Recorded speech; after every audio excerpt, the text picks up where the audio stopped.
Hi, so this is my second video introducing an educational toy system that I call Building Blocks. It's been a project that I've been working on for the last 2 years, a project of love for my nieces and nephews. And in the first video, I tried to demonstrate it by building a toy repeating catapult.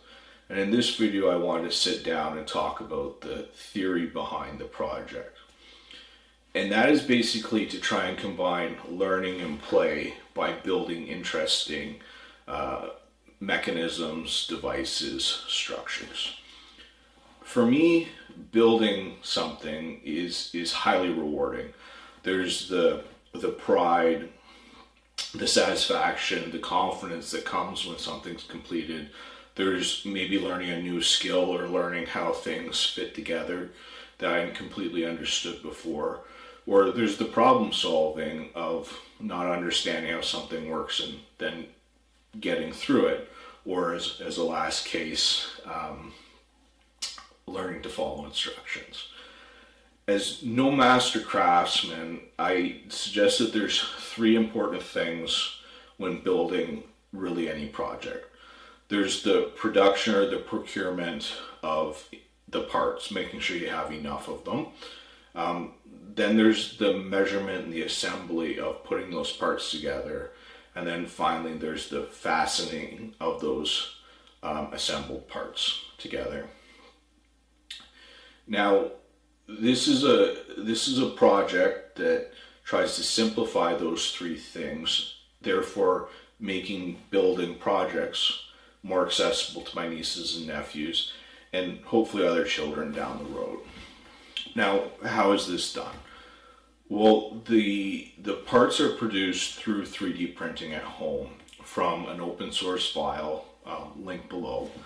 And this would allow for as many parts for a project to be made as desired, right there at home. It's not a perfect system, but when compared to, say, custom machinery or custom molds, shipping, storage fees, packaging, there's a lot to be said for additive manufacturing.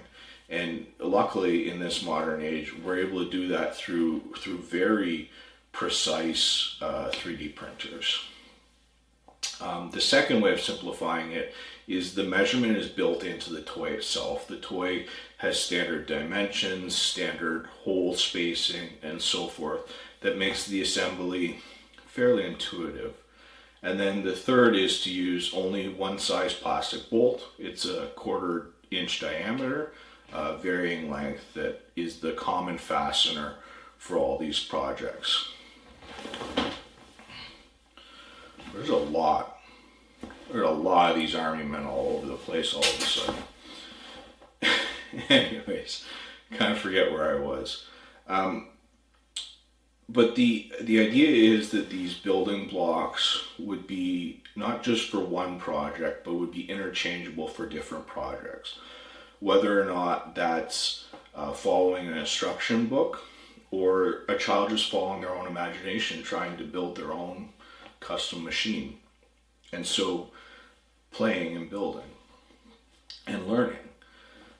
And this is different from the way I learned a lot of things.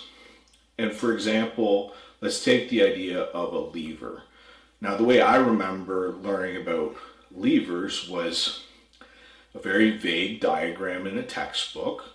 And that textbook tried to explain that a lever could change direction sometimes, or it could trade distance traveled for an increased force, or it could change force for speed and distance traveled.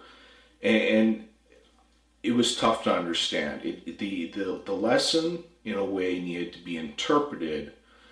And so the idea behind building blocks, if we weren't just playing, if we were trying to teach something specifically like a lever, is to assemble the lever, and then the children or the adult would actually make the lever function in the real world, and in that way experience the lesson. And then when the lesson's over, the parts can just be taken apart and a new toy built, a new experience had, and to me that would offer a lot of value.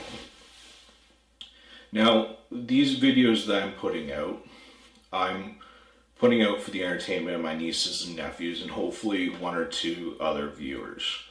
I am making the parts, the ideas available online, but to be very clear and honest, I have no education, no qualification, no experiences in what I'm trying to do. And I cannot guarantee the soundness or the safety of any of the projects or designs that I put out there, any of the building blocks. And I want to be very clear about that.